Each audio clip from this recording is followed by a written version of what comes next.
Good morning, everyone. We are announcing our next batch for HPS 2023 and it is commencing from 18th of August. और ये batch completely offline या online live की format में execute किया जाएगा। तो इस बैच के कुछ एक डिटेल्ड फीचर है, how we are going to conduct the classes और आपका जो सिलेबस है, रिवीजन है और इसका जो सबसे इंपॉर्टेंट एस्पेक्ट है दैट इज आंसर राइटिंग, जिसकी वजह से हम कहते हैं कि if you want to assure your selection तो आंसर राइटिंग एक इंपॉर्टेंट एस्पेक्ट है इस कंप्लीट कोर्स का। तो उसको हम कैसे इनकॉर्पोरेट करेंगे उसके बारे में भी मैं यहाँ आपको विस्तार में बता देता हूँ। तो ये जो बैच है, इस बैच में जिस प्रकार का हमारा एग्जामिनेशन है that is prelims, mains and interview, ये 3 स्टेज प्रोसेस है, सीक्वेंशियल स्टेजेस है। इसी प्रकार से ये बैच भी एग्जीक्यूट किया जाएगा। इसके अंदर हम आपको कंप्लीट प्रीलिम्स एंड मेंस का सिलेबस कवर कराएंगे। सिलेबस कवर कराने का क्या तरीका है, जनरली बच्चे कई बार मिसगाइडेड फॉर्मेट में तैयारी करते हैं या कहीं स्वयं भी करते हैं, किसी के द्वारा भी करवाए जाते हैं। तो वो जो तैयारी का तरीका है उसमें ये बोला जाता है कि हम आपको पहले प्रीलिम्स करवा देंगे, फिर हम एक दिन आपको मेंस करवा देंगे। तो इस तरीके से तैयारी करने का जो अप्रोच है वो सुसाइडल रहता है कि उसके अंदर तैयारी तो होती है लेकिन सिलेक्शन नहीं हो पाता। तो हमारा ये जो बैच एग्जीक्यूट किए जाते हैं इनका एक की फीचर रहता है जिसके अंदर प्रीलिम्स एंड मेंस बहुत इंटीग्रेटेड वे में पढ़ाया जाता है। तो प्रीलिम्स एग्जामिनेशन और मेंस एग्जामिनेशन के जो सब्जेक्ट हैं उसमें कॉमन सब्जेक्ट भी हैं, जैसे हिस्ट्री है, ज्योग्राफी है, पॉलिटी है, इकोनॉमी है, साइंस है, एनवायरमेंट है। तो ये सब्जेक्ट दोनों एग्जामिनेशन के अंदर आते हैं। तो जब हम आप लोगों को पढ़ाएंगे तो हम सब्जेक्ट वाइज अप्रोच रखेंगे और ये जो कंप्लीट बैच है that batch will be completed in the span of 8.5 month. इस बैच के अंदर आपको कंप्लीट जनरल स्टडीज, सामान्य ज्ञान, सी सेट, ये वाले दोनों पोर्शन करवाए जाएंगे। तो इस बैच में जब हम इसको स्टार्ट करेंगे तो हम इसको कोशिश करेंगे कि मार्च के लास्ट वीक या अप्रैल फर्स्ट वीक तक इसको कंप्लीटली वाइंड अप कर दें। और जो आपकी रिवीजन एंड टेस्ट सीरीजेस हैं that will be starting from the next year January onwards, ताकि आपको हम लोग जो है अगर पेपर जून और जुलाई में कंडक्ट किया जाएगा तो उसके लिए पूरी तरीके से हम आपको तैयार कर देंगे, राइट। तो तीनों ही स्टेजेस, इवन इंटरव्यू स्टेज भी इसके अंदर कवर है। जैसे हमारे इस बार बहुत सारे सिलेक्शंस में से एक बड़ा चंक था जिसमें से लोग हमारे पास इंटरव्यू गाइडेंस प्रोग्राम के लिए हमारे पास आए थे। वो हमारा काफी एक स्पेशल प्रोग्राम रहता है। उसके अंदर हमारे जो ऑलरेडी सर्विंग ब्यूरोक्रेट हैं, रिटायर्ड ब्यूरोक्रेट हैं, जिनका एक्सपीरियंस है इंटरव्यूज का, जिनका एक्सपीरियंस है कमीशंस के अंदर इंटरव्यू लेने का, वे लोग ही आपको गाइड करते हैं और आपको मॉक इंटरव्यू के लिए तैयार करते हैं। तो इसके अंदर इंटरव्यू हम लोग इसको लिखते हैं, लेकिन अगर ट्रूली ये देखा जाए तो it is a personality test. तो उसमें लिखा भी जाता है कि पर्सनैलिटी टेस्ट आपका लिया जाएगा। इंटरव्यू का मतलब क्या है, आपकी नॉलेज चेक करना। पर्सनैलिटी टेस्ट मींस आपकी पर्सनैलिटी को जज करना, क्योंकि नॉलेज जिस बच्चे ने प्रीलिम्स और मेंस क्वालिफाई किया है नॉलेज तो है उसको, राइट। तो अब ये पर्सनैलिटी देखी जा रही है कि क्या वो एसडीएम और डीएसपी बनने के काबिल है या नहीं है। तो इस तरीके से इसमें डिफरेंटली मोल्ड करना पड़ता है एक एस्पिरेंट को, राइट। तो इस बैच के अंदर ये तीनों ही चीजें हमारी कवर रहेंगी। इसके अलावा मैं आपको बता देता हूं थोड़ा सा पैटर्न और सिलेबस के बारे में। जैसे HPS examination is a very highly competitive examination. Highly competitive का मतलब है कि इस एग्जामिनेशन में लास्ट ईयर के डेटा में हम लोग बात करेंगे, उससे अगर इस साल के डेटा देखा जाए तो with the passage of time the number of applicants are increasing exponentially. और लास्ट ईयर 50,000 विद्यार्थियों ने इस पेपर को दिया और आउट ऑफ 50,000, अगर आप नंबर को देखोगे तो आउट ऑफ 50,000 केवल I guess it is 322, I am missing the number, ये 10-15 नंबर ऊपर नीचे होगा। तो केवल इतने बच्चों ने इसको क्वालिफाई किया। तो अगर आप देखोगे 99% से ज्यादा बच्चे इस एग्जामिनेशन का प्रीलिम्स नहीं क्वालिफाई कर पाते, कि लेस देन 1% है ये डेटा। तो मींस कि 99.33% बच्चे इस एग्जामिनेशन को डिस्क्वालीफाई होते हैं in the very first stage. इसका मतलब है ये बहुत ही कॉम्पिटिटिव एग्जाम है जिसमें 99% बच्चे तो प्रीलिम्स में ही आउट हो जाते हैं। एंड इन मेंस एग्जामिनेशन ये बच्चा वो है जो मेंस तक पहुंचता है। इसमें से भी जो बच्चा बहुत अच्छी आंसर राइटिंग करेगा, जिसकी नॉलेज बहुत अच्छी होगी, वो मेंस को क्वालिफाई करेगा और इंटरव्यू के लिए उसको बुलाया जाएगा। तो ये जो बाकी का 322 बच्चा है जो कि अच्छा बच्चा था, जिसने बहुत अच्छी तैयारी करी थी, उस दिन उसका भाग्य भी अच्छा रहा और उसने प्रीलिम्स को क्वालिफाई किया। अब ऐसा बच्चे में से केवल 42 बच्चे हैं जो मेंस तक पहुंचेंगे। अब आप नंबर देखो, 0.01% बच्चे हैं 50,000 में से 50 बच्चा भी इंटरव्यू तक नहीं पहुंच पाए। और इसमें से जो फाइनल लिस्ट आई है इस साल दैट इज 16। ये फाइनल सिलेक्शन है, ये मेरिट है। तो आप देखोगे कि कितना कॉम्पिटिटिव एग्जामिनेशन है। This is the success rate of this examination. That means आपको ये मैंने क्यों बताया है, जब हम लोगों ने तैयारी करी तो हमने शायद इस कंपटीशन को नहीं जज कर पाए। ये ना जज करने के पीछे कारण, ना जज करने का कॉन्सिक्वेंस जो होता है वो होता है कैजुअलनेस इन दी एटीट्यूड। कि जब आप तैयारी करते हैं तो आप ऐसा मान के चलते हैं कि मैं तैयारी करूं तो मेरा हो ही जाएगा, लेकिन आप अगर डेटा को देखें तो इसमें बहुत ब्राइट पॉसिबिलिटी है कि नहीं होगा, बहुत ब्राइट पॉसिबिलिटी है। तो मींस अगर आपने तैयारी करनी है, एक वर्ड में बोल रहा हूं, बहुत ही ज्यादा पैशन से, और ये मान के चलो कि ये बहुत हार्डवर्किंग बच्चा ही इस एग्जामिनेशन को क्वालिफाई कर पाएगा। क्योंकि यहां तक सस्टेन करना 50,000 में से 16, और इस बार तो जो हमें अंदाजा है जैसा कि अनएम्प्लॉयमेंट रेट चल रहा है और नायब तहसीलदार में जो एप्लीकेंट हैं there has cross the limit of 65,000। तो HS examination will be taken up by more than 70,000 student this year, more than 70,000। आप देखो उसमें से सीट तकरीबन इस बार भी उतनी ही है, 28 सीट्स है, राइट। तो सीट्स ऐसे ही रहने वाली हैं और लगातार बच्चा बढ़ता जाएगा, और बच्चा केवल बच्चा ही नहीं पढ़ रहा, क्वालिटेटिव स्टूडेंट भी बढ़ता जाएगा। तो मींस इतने हाईली कॉम्पिटिटिव एग्जामिनेशन को अगर क्वालिफाई करना है तो बहुत पैशन और बहुत हार्डवर्किंग बच्चा ही इस एग्जामिनेशन में लास्ट में रैंक ला पाता है।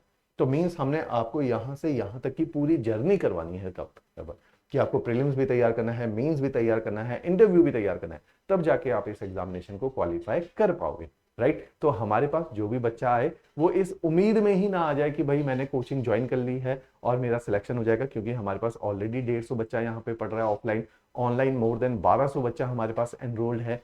तो इतने सारे बच्चों में से सीट्स तो 16 ही हैं, तो केवल सिविल स्टेप को ज्वाइन कर लेना ये एश्योरेंस नहीं है कि आपका सिलेक्शन होगा, लेकिन ये एश्योरेंस जरूर है कि आपकी तैयारी, हमारी तरफ से कोई कमी नहीं रहती कि आपको जो इस तैयारी में मिलना चाहिए था वो सब कुछ आपको मिलेगा। अगर इसके बाद आपका सिलेक्शन नहीं होता तो मींस कि आपने कहीं ना कहीं जो है ड्रिफ्ट हुए हो आप अपने पाथ से, राइट। तो इन चीजों का आपने ख्याल रखना है। इसके अलावा इसमें मैं आपको डिटेल में एक चीज और बता देता हूं कि हम लोग सिलेबस को कैसे कवर कराएंगे, स्ट्रेटेजी क्या होगी। जैसे मैं बार बार बोलता हूं कि ये स्ट्रेटेजिक, जैसे अभी मैंने आपको नंबर्स दिखाए, तो अगर ये केवल पढ़ने के एग्जाम होते तो हिमाचल में 50,000 में से 25,000 बच्चा तो पढ़ ही रहा होगा, नहीं तो 20,000 पढ़ रहा होगा। तो 20,000 पढ़ने वाले में से भी 16 ही सिलेक्ट हो रहा है। तो मींस स्ट्रेटेजिकली और सही तरीके से, देखो पढ़ने से ज्यादा जरूरी है सही तरीके से पढ़ना। तो हम आपको यहाँ पे जब हम ऑफलाइन क्लासेस में आपको ज्वाइन करवाते हैं तो हम आपको सही पढ़ने के तरीके भी बताते हैं, राइट। तो उसी तरीके में एक कॉन्सेप्ट होता है प्रोसेस। प्रोसेस का मतलब होता है कि अगर आपको हमने एक प्रोसेस में डाल दिया तो आप बहुत स्वाभाविक तौर पे और बहुत सहज तरीके से इस जर्नी को कवर करते हो, जो जर्नी आपके लिए एंटरटेनिंग होती है, ये जर्नी आपके लिए नॉलेज वर्धक होती है। और जब आप लास्ट में इस पूरी तैयारी को करते हो 1 साल के बाद, आपकी पर्सनैलिटी बहुत अच्छे तरीके से तराश दी जाती है। तो you will feel more confident after preparing for this examination with us particularly, right. तो इस कोर्स के अंदर आपका कंप्लीट जीएस का कवरेज है, that is prelims and mains examination के लेक्चर्स कवर करवाए जाएंगे। इसके अंदर आपका सीसेट कवर है, सारे नोट्स आपको हम लोग देते हैं। जैसे बहुत सारी प्रख्यात किताबें हैं मार्केट में, लेकिन हम वो किताबें सजेस्ट नहीं करते। उसका कारण है कि एक किताब में कंप्लीट सिलेबस नहीं होता है। तो हमने जब अपने कंटेंट को बनाया है, तो देखो इस पूरे एग्जामिनेशन में 2 चीजें सबसे ज्यादा इंपॉर्टेंट है। पहला है गाइडेंस, दूसरा है कंटेंट। कंटेंट मींस कि आप या तो पूरा सागर पढ़ लो और उसमें से जितना थोड़ा सा सिलेबस के लिए रह गया वो आएगा पेपर में, या आप उतना ही पढ़ो जितना पेपर की रिक्वायरमेंट है। तो मींस इसमें सटीक पढ़ने का बहुत ज्यादा काम है। तो इस एग्जामिनेशन में हम आपको जो कंटेंट दे रहे हैं, जो हमारे क्वालिटी ड्रिवन नोट्स हैं, वो इसमें मेन भूमिका निभाते हैं। That is the backbone of our academy. तो इन नोट्स के द्वारा आपकी जर्नी बहुत सहज और सरल हो जाती है। तो ये नोट्स इस कोर्स का ही पार्ट है। हम आपको ये क्वालिटी ड्रिवन नोट्स देंगे जिसको पढ़ने से आपका चांसेस ऑफ सिलेक्शन बहुत हाई हो जाता है, राइट। अब क्या होता है कि इस पूरे एग्जामिनेशन में स्टैटिक पोर्शन तो है ही है, उसके साथ डायनामिज्म भी है, क्योंकि ये जॉब बहुत डायनामिक जॉब्स हैं। तो डायनामिज्म को केटर करने के लिए हम लोग आपको करंट अफेयर, एक तो हमारे फ्री यूट्यूब पे करंट अफेयर चलते हैं जो योगेश सर शाम को 6:15 बजे पढ़ाते हैं। उसके अलावा जो हमारे पास एनरोल्ड अपना बच्चा होता है उसको हम करंट अफेयर यहाँ वीकेंड में, उसकी क्लासेस लगती हैं सैटरडे को, और ये क्लासेस में आपको प्री और मेंस दोनों का करंट अफेयर कराया जाता है ताकि आप हॉलिस्टिकली चीजों को देखे जाए। इन क्लासेस में आपको आर्ट ऑफ रीडिंग न्यूज़पेपर के बारे में बताया जाता है हर क्लास में। इनफैक्ट जैसे अभी हम लोग बच्चे चला रहे हैं, वहां हर क्लास में हम आपको दी हिंदू, दी इंडियन एक्सप्रेस में से कैसे न्यूज निकालनी है, पेपर से कैसे रिलेट करनी है,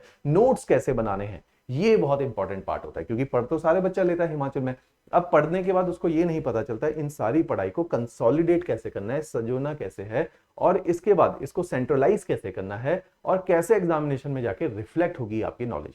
तो ये बहुत ही, जो मैं बोल रहा हूँ कि टफ एग्जामिनेशन है, कॉम्पिटिटिव एग्जामिनेशन है, वो इसलिए क्योंकि यूनिवर्सिटी की तरह एक या दो किताबें पढ़ने का एग्जाम नहीं है।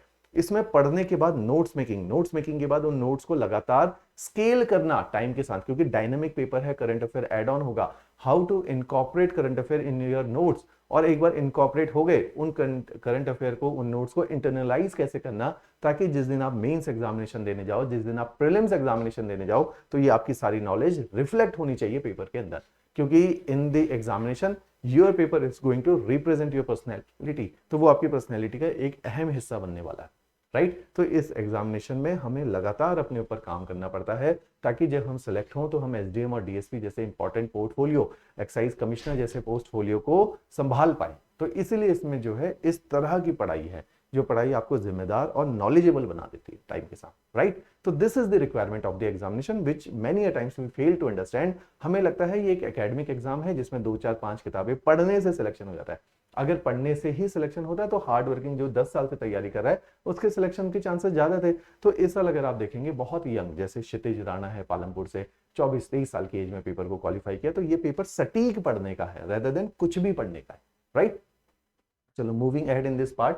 अब जो आपने पढ़ा है, जैसे मैंने बोला कि सटीक जो आप पढ़ रहे हो उसकी असेसमेंट कैसे हो कि आप पढ़ भी रहे हो या नहीं पढ़ रहे हो, कि ऑफलाइन आने का सबसे बड़ा जो फायदा है वो है टाइमली असेसमेंट। हम आपको लगातार ऑन टोज रखेंगे, हमारे साथ तैयारी करनी है चीज के लिए तैयार रहो कि आप ऑन टोज रहने वाले हो, रिलैक्स नहीं हो पाओगे, ठीक है। तो तभी आपके सिलेक्शन के चांसेस बढ़ेंगे। तो इस बैच के अंदर आपके हर वीकेंड क्लास टेस्ट होंगे और ये अगले 9-10 महीने तक चलते रहेंगे जब तक आपका कोर्स चलेगा। जनवरी ऑनवर्ड आपके मॉक टेस्ट चलेंगे, जो मैंने बोला प्रीलिम्स एंड मेंस की टेस्ट सीरीज, ये बहुत ही ज्यादा हैवी टेस्ट सीरीज है। हमारे मैक्सिमम सिलेक्शन, चाहे लास्ट ईयर ओशिन है, शिखा है, आकांक्षा है, ये सब कुछ टेस्ट जो है टेस्ट सीरीज से सिलेक्शन लेके आए हुए बच्चे हैं जिन्होंने हमारे टेस्ट को बहुत शिद्दत से दिया। जैसे अलाइड में रैंक 1 जो यामिनी ठाकुर भी रही, वो भी हमारी टेस्ट सीरीज का बहुत बड़ा हिस्सा थी। तो टेस्ट सीरीज हमारी बहुत ज्यादा क्वालिटी ड्रिवन होती है। तो ये टेस्ट सीरीज आपके सिलेक्शन को बहुत इंश्योर करती है कि एक बार पढ़ाने से बच्चे का सिलेक्शन नहीं होगा, आपको उसको अब एक लेवल ऊपर प्रीलिम्स की टेस्ट सीरीज देनी पड़ेगी, मेंस की टेस्ट सीरीज देनी पड़ेगी, ताकि अब उसको तराशा जाए। तो फर्स्ट स्टेज में हम आपको ज्ञान देते हैं, हम आपको समझाते हैं, हम आपके कॉन्सेप्ट को बिल्ड करते हैं। सेकंड स्टेज में हम उनकी असेसमेंट करते हैं और आपकी पॉलिशिंग करते हैं। जो आपको समझा दिया गया है वो पेपर तक कैसे जाएगा उसके ऊपर काम करते हैं। तो ये टेस्ट सीरीज उस चीज को इंश्योर करती है। एक बार आप पेपर को क्वालिफाई कर जाते हैं और आप उन टॉप 42 में पहुंचते हैं, फिर हम आपको तराशते हैं कि किस तरह से आपने इंटरव्यू की तैयारी करनी है। और इसी गाइडेंस प्रोग्राम के तहत, देखो इतना प्रोसेस के तहत, इस बार 16 में से 11 सिलेक्शन सिविल स्टेप ने दिए, जो कि बहुत हाई परसेंटेज है, 70% ये सिलेक्शन रेट है। तो इतने हाई सिलेक्शन रेट इसीलिए क्लेम कर पा रहे हैं हम, क्योंकि एक बहुत बड़ा प्रोसेस हमने क्रिएट किया है जिसमें हर स्टेज के ऊपर आपका काम किया गया, राइट। तो इस तरीके से ये बैच आपका चंडीगढ़ में एग्जीक्यूट होगा। और यहाँ पे जो है इस बैच को ज्वाइन करने से पहले एक मैं आपको चीज दिखा देता हूँ कि हम लोगों ने, अब देखो ये कॉम्पिटिटिव एग्जामिनेशन, मैं बार बार बोल रहा हूँ कि हाईली कॉम्पिटिटिव एग्जामिनेशन है। इन हाईली कॉम्पिटिटिव एग्जामिनेशन में एक बहुत अहम भूमिका निभाती है हमारी फाउंडेशन या हमारी नींव। तो जितनी स्ट्रांग हमारी फाउंडेशन होगी उतने ज्यादा ब्राइट चांसेस हैं कि हम सिलेक्ट हो जाएंगे। तो अपनी फाउंडेशन को स्ट्रांग करने के लिए हमने एक फ्री कोर्स लॉन्च किया है, एनसीईआरटी का कोर्स। इसका नाम रखा गया है आरंभ। तो ये आप हमारी ऐप सिविल स्टेप हिमाचल को डाउनलोड कर लीजिए। अदरवाइज अगर आपको लैपटॉप या डेस्कटॉप यूज करना है तो उसके लिंक भी नीचे दिए गए हैं, वो लिंक पे क्लिक करके आप डायरेक्टली इस कोर्स को हमारी वेबसाइट पे भी देख सकते हैं। इस एनसीईआरटी कोर्स के अंदर 50 फ्री लेक्चर्स हैं। ये लेक्चर्स किन किन सब्जेक्ट के हैं, ध्यान से सुनिए। History, polity, geography, economy, and these 4 subject are considered as this core और the pillar of civil services. इन सब्जेक्ट के द्वारा आपकी बेस बहुत स्ट्रांग होता है। तो इन सब्जेक्ट के अलावा history, geography, polity, economy and science, in 5 subject को हमने एनसीईआरटी सारे इन 5 सब्जेक्ट की आपको पढ़ाई हुई है, उससे आपका एक फंडामेंटल बिल्ड हो जाएगा। क्योंकि अब आप ग्रेजुएट, पोस्ट ग्रेजुएट, वर्किंग रह चुके हैं आप में से कुछ लोग, तो उन लोगों को प्रॉब्लम आएगी क्योंकि इतने पहले जो आपने पढ़ाई करी है वो वॉश आउट हो गई है। और जब एनसीईआरटी पढ़ी थी तो आपने उस एज ग्रुप में थे कि आप कभी भी उसके मैक्रो व्यूज नहीं देख पाए थे, आप उसके पर्सपेक्टिव नैरेटिव को नहीं समझ पाए थे। तो अब जब हम आपको एनसीईआरटी पढ़ाएंगे तो ये सिविल सर्विसेज के आउटलुक से होंगी। तो मींस एज अ एसडीएम अगर इन एनसीईआरटी को पढ़ेगा तो कैसे पढ़ेगा, एक डीएसपी इन एनसीईआरटी को पढ़ेगा तो वो कैसे पढ़ेगा। तो इस तरीके से हम आपको इन एनसीईआरटी को पढ़ाया गया है जिसमें मैक्रो व्यूज कवर्ड हैं।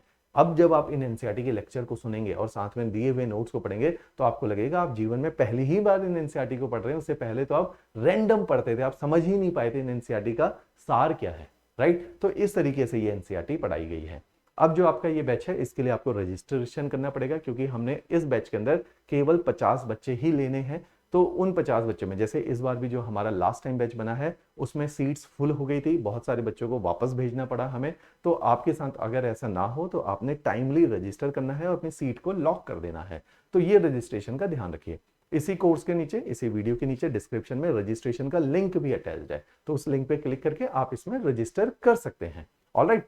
और इसी के साथ आपने इन एनसीईआरटीज को जरूर देखना है। अगर इसके अलावा भी आपको कोई पर्सनल प्रॉब्लम है, कुछ डिस्कस करना है, कोई स्ट्रेटेजी की बात करनी है और कंफ्यूजन है चीजों को लेके, तो ये मेरा पर्सनल नंबर है, ये मैं आपके साथ शेयर कर रहा हूं। आप इस नंबर पे मेरे को कांटेक्ट कर सकते हैं, मेरे से डायरेक्ट बात कर सकते हैं, राइट। तो इस तरीके से हम इन कोर्स को एग्जीक्यूट करेंगे। इस कोर्स की ब्यूटी क्या है, ये ऑफलाइन कोर्स है, साथ ही साथ आपका हर लेक्चर रिकॉर्ड करके रखा जा रहा है। जैसे आजकल बरसातें चल रही, बहुत हैवी बारिश है, आप लेक्चर अटेंड करने नहीं आ पाए, लेक्चर रिकॉर्ड हुआ है, क्लास में कैमरेज लगे हुए, लेक्चर रिकॉर्ड है, आपको रिकॉर्डिंग्स हर लेक्चर की बाय डिफॉल्ट भी मिलेगी। आप एक हफ्ते के लिए घर चले जाते हैं, आप उस एक हफ्ते में जब भी आप घर जाते हैं, कोई फेस्टिवल है, आप घर से ही लाइव क्लासेस देख सकते हैं।